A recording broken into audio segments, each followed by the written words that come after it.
Hello बच्चों, BRP. कल के वीडियो में आपने सम विषम भाज्य अभाज्य के बारे में पढ़ा। शायद आपको समझ में आया होगा, वीडियो पसंद आया होगा।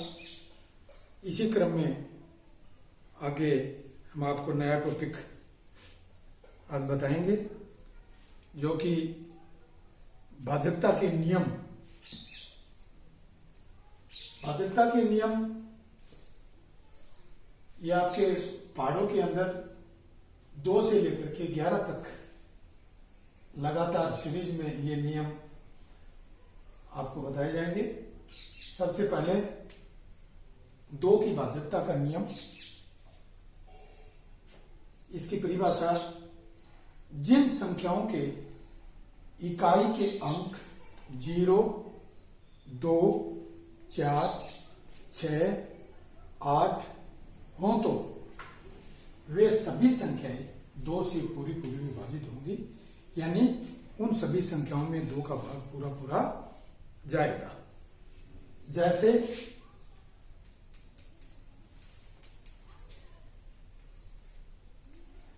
बयासी है, 82 में हम 2 का भाग देंगे, 2 चौके 8, भाग पूरा चलेगा।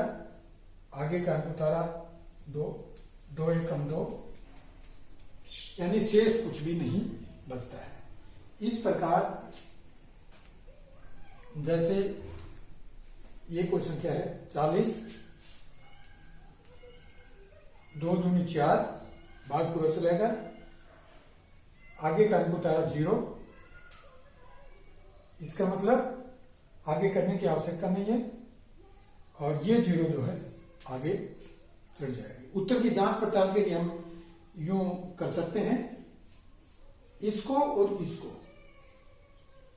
दोनों को अगर गुणा करके देख ले तो ये संख्या हमारी आ जाती है, तो हमारा सवाल सही है, अगर शेष कुछ भी नहीं बचता हो तो। और ये सवाल है 2 की भाजकता के नियम का, तो इसमें शेष कुछ भी नहीं बचता। आगे इसके बाद आता है 3 की भाजकता का नियम। इसमें थोड़ा सा अलग है। इसकी परिभाषा यदि किसी संख्या के अंकों के योग में 3 का भाग पूरा चला जाता है, तो उस संबंधित संख्या में भी 3 का भाग पूरा जाएगा। यानी अंकों के योग में, जैसे कोई भी आप ले सकते हो,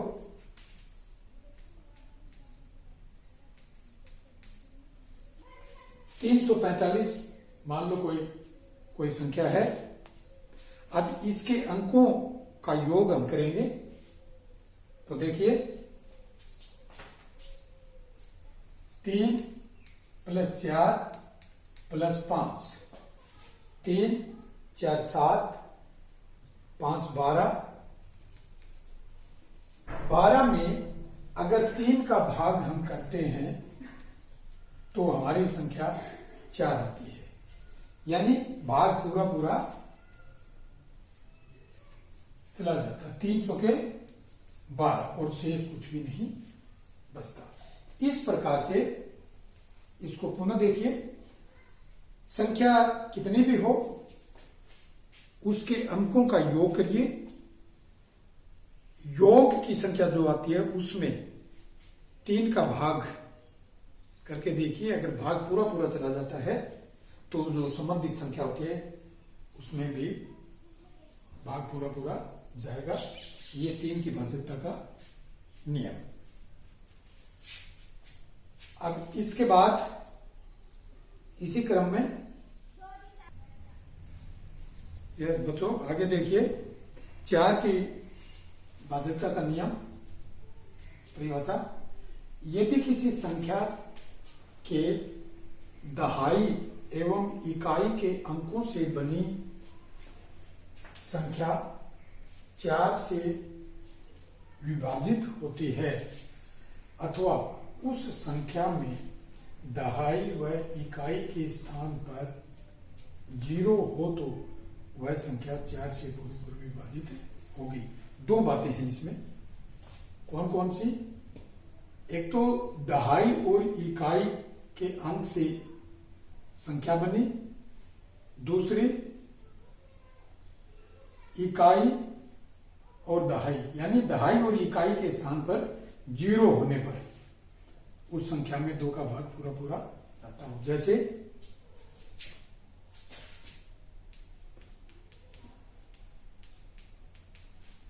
संख्या लीजिए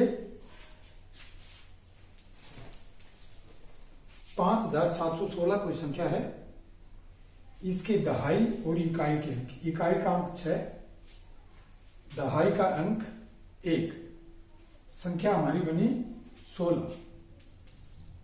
16 में 4 का भाग लगाएंगे, 4 चौके 16, शेष कुछ भी नहीं बचा।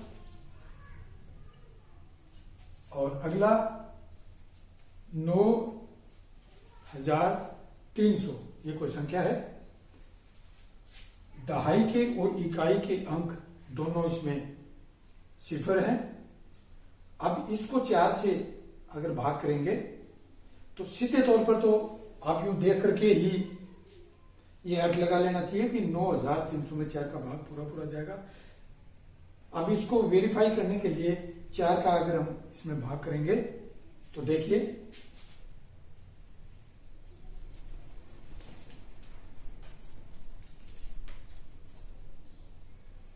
4 दूनी 8, 9 में से 8 को घटाया 1, अगला अंक उतारा 3, संख्या बनी 12, 4 3 12, 3 में से 2 को घटाया 1, सिफर उतारी,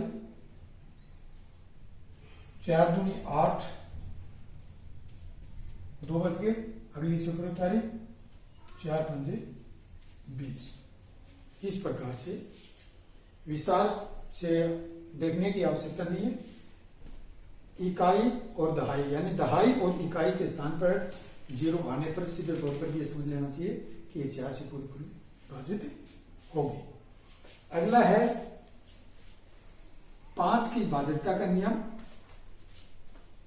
परिभाषा: यदि किसी संख्या के इकाई के स्थान पर 0 और 5 आता है तो उस संख्या में 5 का भाग पूरा जाएगा। इकाई के स्थान पर 0 या 5 आता है। अब देखिए, उदाहरण के तौर पर कोई भी संख्या आप ले सकते हो। जैसे उदाहरण के तौर पर 630 को संख्या है, इसमें 5 का भाग देंगे, 5 एकम 5, 6 में से 5 को घटाओ 1, अगला अंक उतारा 3, 5 दूनी 10, 3 शेष बचा, अगला अंक उतारा 0, 5 के 30, शेष कुछ भी नहीं।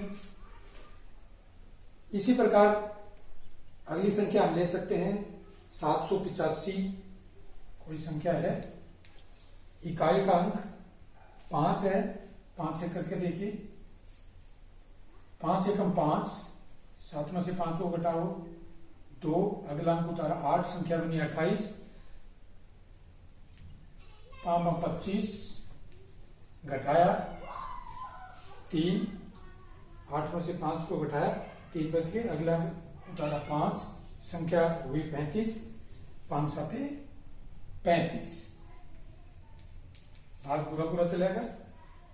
इस प्रकार हम कह सकते हैं कि जिन संख्याओं के इकाई के अंक 0 और 5 होंगे उन संख्या में 5 का भाग पूरा जाएगा।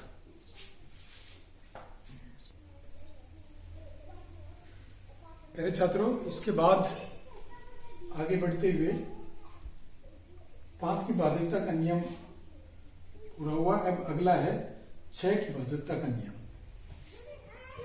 इसमें 2 संख्याएं आपके सामने आएंगी, क्योंकि 2 × 3 6, 2 3 6 होते हैं।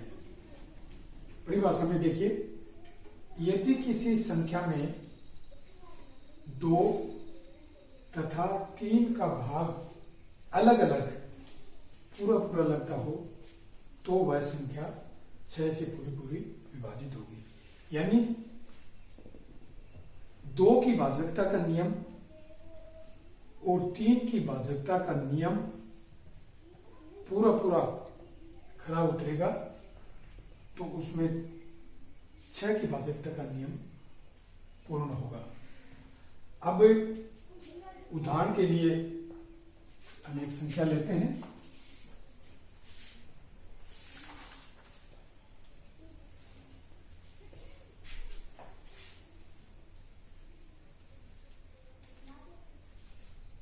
चौवन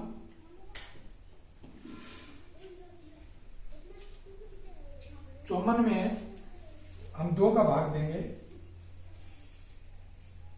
2 दूनी 4, 5 में 4 घटाओ 1, अगला अंक उतारा 4, संख्या बनी 14, 2 7 14। ये 2 की भाजकता का नियम पूर्ण हुआ। इसी प्रकार से 54 में 3 का भाग करते हैं तो 3 की भाजकता का नियम क्या कहता है? संख्या के अंकों के योग में 3 का भाग अगर पूरा जाता है तो उस संख्या में भी 3 का भाग जाएगा। तो अंकों का योग करो, 5 + 4 9 हुआ। 9 में 3 का भाग करते हैं तो 3 तिया 9। इस प्रकार हम कह सकते हैं कि संख्या 54 में 6 का भाग पूरा जाएगा, यानी 6 की भाजकता का नियम ये पूर्ण हुआ। इसके बाद आगे और भी संख्याएं, आप विभिन्न प्रकार की संख्याएं आप ले सकते हैं और अलग अलग 2 की भाजकता का नियम लगा करके, 3 की भाजकता का नियम लगा करके आप देख सकते हो। आपको ध्यान एक ये रखना है बस इसमें कि एक तो ये जो अलग अलग शब्द है, इस शब्द का पूरा ध्यान देना, यानी उस संख्या में 2 का भाग अलग से पूरा, 3 का भाग अलग से पूरा, इस बात का विशेष ध्यान रखना है। अब आगे देखिए, 7 की भाजकता का नियम, इसके 2 क्लॉजेज बनते हैं अलग अलग। देखिए, नंबर 1 में जब किसी संख्या के इकाई के अंक को 2 गुना करने पर प्राप्त संख्या में शेष बची संख्या को घटाने पर प्राप्त संख्या में 7 का भाग पूरा जाएगा। अब इसमें संख्या आप ले सकते हो,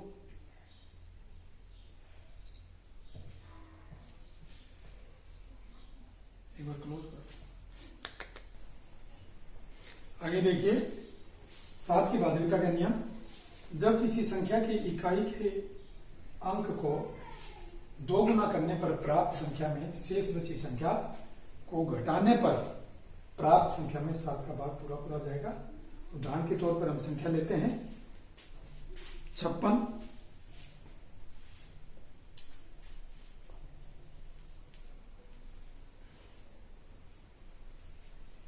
संख्या परिभाषा में क्या बताया? इकाई के अंक को 2 गुना करने पर, ये इकाई का अंक, यहां लिखिए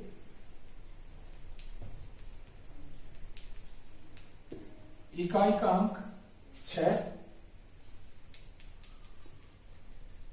2 गुना यानी 6 गुना 2 बराबर 12। 2 गुना करने पर प्राप्त संख्या में, यानी संख्या क्या प्राप्त हुई? 12। प्राप्त संख्या में शेष बची संख्या कितनी बची? 2.5 5 को घटाने पर, यानी अंतर, तो 12 में से 5 को घटाओगे तो हमारा बचेगा 7। इस प्रकार से प्राप्त संख्या में यानी 7 में 7 का भाग देंगे, भाग पूरा पूरा चला जाता है। अगला है, देखिए दूसरा क्ला, इकाई के अंक का 5 गुना करने पर प्राप्त संख्या में शेष संख्या को जोड़ने पर प्राप्त संख्या में 7 का भाग पूरा पूरा जाएगा। इस प्रकार से एक संख्या लेकर के देखते हैं। ये संख्या हमारी है 154। 154 इकाई का अंक 4 यानी कि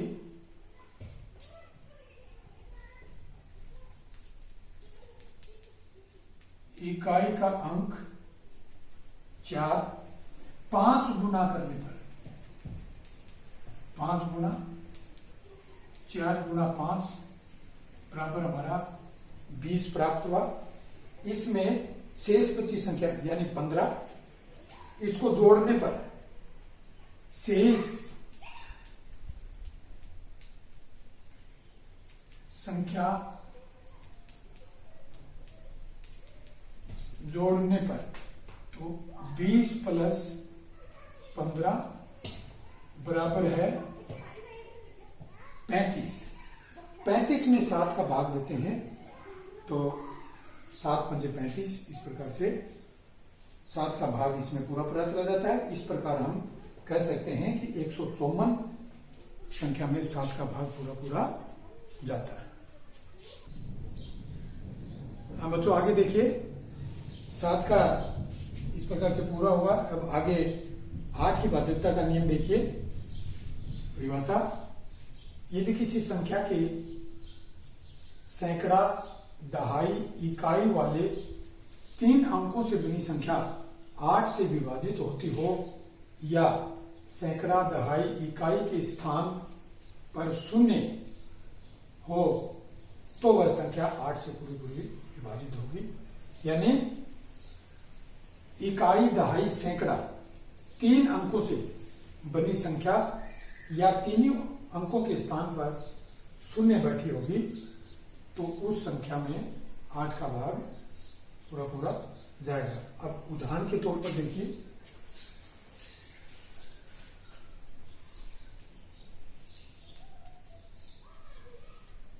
उदाहरण लेते हैं। कोई भी संख्या आप काल्पनिक लेकर के कर सकते हो। जैसे ये हमारी कोई संख्या है, इसमें इकाई, दहाई, सैकड़ा परिभाषा में लिखा हुआ है सैकड़ा, दहाई, इकाई, यानी ये सैकड़ा, दहाई, इकाई। आपको इस बात का नॉलेज होना चाहिए, ये इकाई का अंक 0, दहाई का अंक 8, सैकड़ा का अंक 4। इन तीनों से बनी संख्या बनी हमारी 480। अब इसमें 8 का अगर हम भाग देंगे तो देखिए 8 6 48 भाग पूरा चलेगा। अगला अंक 0 है, आगे करने की आवश्यकता नहीं है। ये शिफर जो है आगे चढ़ा दो, भाग कंप्लीट। अगर इन तीनों स्थान पर सैकड़ा, दहाई, इकाई के स्थान पर अगर 0 आती है तो संख्या हम लेकर के करें।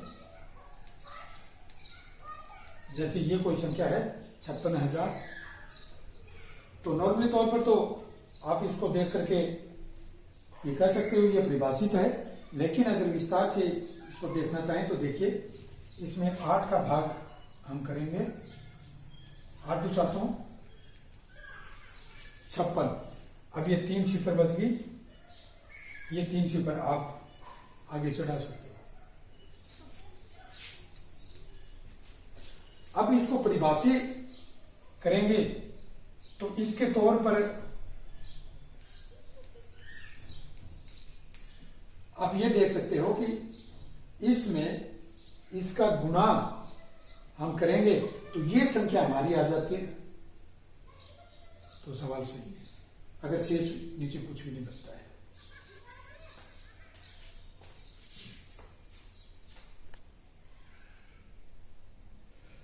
यस, आगे देखिए बच्चों, इस प्रकार से इसी क्रम में आपने जो है लगातार ये 8 तक की भाज्यता के नियम कंप्लीट किए। अब इससे आगे 9 की भाज्यता का नियम है। परिभाषा देखिए, यदि किसी संख्या के अंकों के योग में 9 का भाग पूरा पूरा लगता हो तो उस संख्या में 9 का भाग भी पूरा पूरा जाएगा। अब ये देखिए कि 3 गुणा 3 यानी 9 होते हैं। 3 गुणा 3 9 होते हैं। 3 तिये 9। अगर 3 की भाज्यता का नियम इस पे खरा उतरता है तो 9 की भाज्यता का नियम भी पूरा खरा उतरेगा। इसलिए उदाहरण के तौर पर हम देखते हैं कोई संख्या लेकर के। जैसे एक संख्या है 845।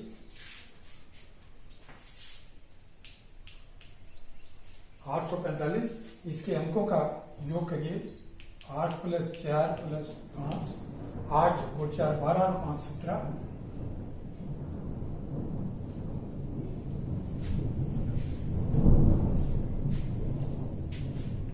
इसमें अगर 9 का भाग हम देते हैं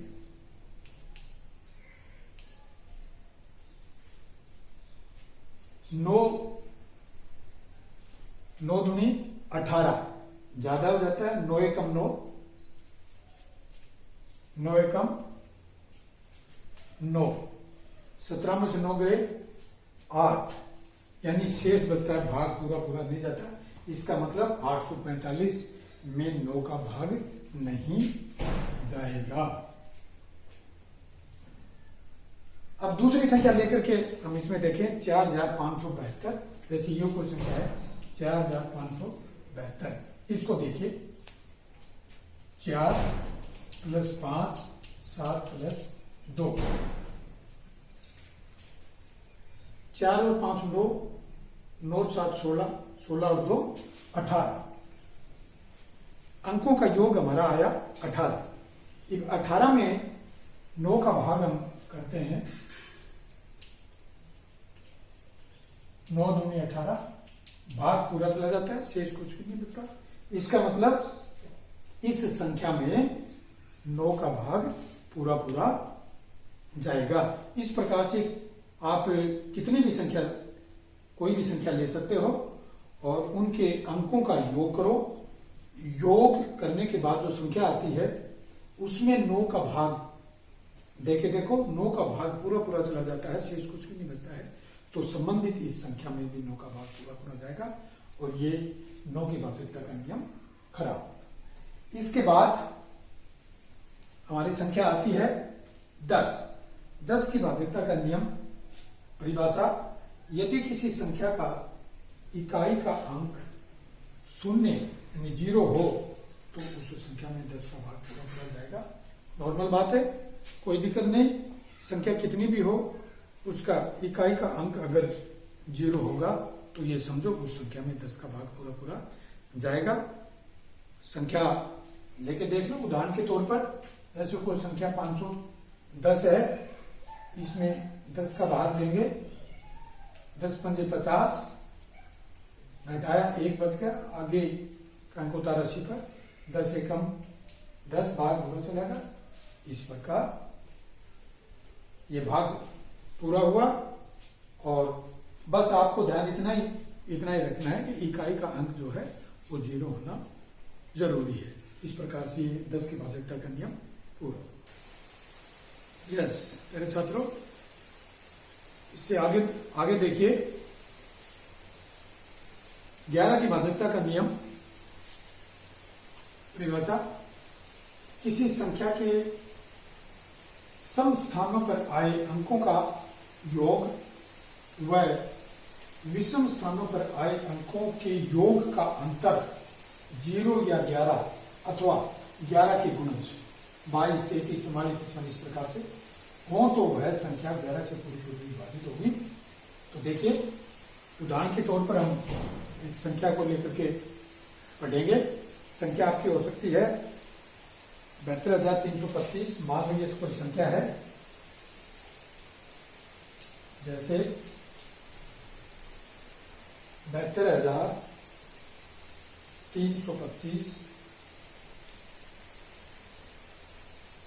72,325 ये हमारी कोई संख्या है। अब इसमें आपको विशेष ध्यान ये रखना है कि संख्या में सम स्थान पर कौन सा अंक बैठा है और विषम स्थान पर कौन सा अंक बैठा है, इस बात का विशेष ध्यान रखना है। तो देखिए, इकाई, दहाई, सैकड़ा, हजार, 10,000 में संख्या तो पढ़ोगे 72,325। इसमें सम और विषम संख्या आपको देखनी है। ये जो पहला अंक है यानी ये विषम, यूं लिख लो इसको तो कहेंगे विषम, और ये दो हैं इनको कहेंगे सम। अब इन दोनों का योग करिए, विषम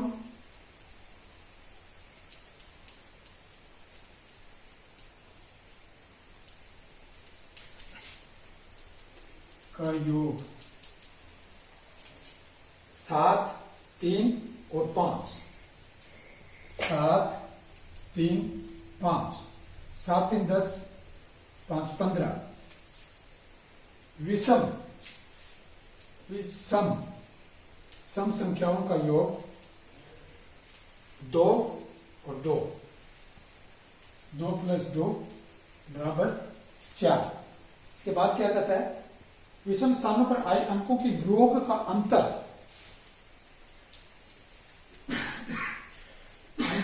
निकालने के लिए बड़ी संख्या में से छोटी संख्या को घटाना पड़ता है।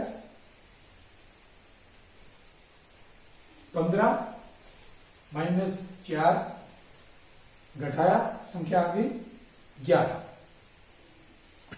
इस प्रकार से इस 11 में 11 का भाग दिया, भाग पूरा चला गया। अगर ये अंतर यहां 0 आता है या 11 आता है तो ये 11 के भाज्यता के नियम को खरा उतारेगी, या इसके बाद ये गुणज 11 के गुणज जो है ये 22, 33, 44, 55, 66, 77, 88, 99 इस प्रकार से ये गुणज जो आएंगे ये इसको कंप्लीट करते हैं। और आपने इस प्रकार से 2 से लेकर के 11 तक के बाध्यता के नियम अभी आपने पढ़े। आशा आपको अच्छी तरह से समझ में आए होंगे और हमने अपनी तरफ से पूरा प्रयास किया है। फिर भी अगर कोई ऐसा पॉइंट या बिंदु आपकी समझ में नहीं आया हो तो आप उसको शेयर करिए और लगातार वीडियो को देखिए, इसको लाइक करिए, सब्सक्राइब करिए। और हम आपको इसी प्रकार से लगातार आपको ये वीडियो देते रहेंगे। आशा है आप सुरुचिपूर्ण ढंग से इसको देखेंगे और अपना ज्ञान बढ़ाएंगे। थैंक्स।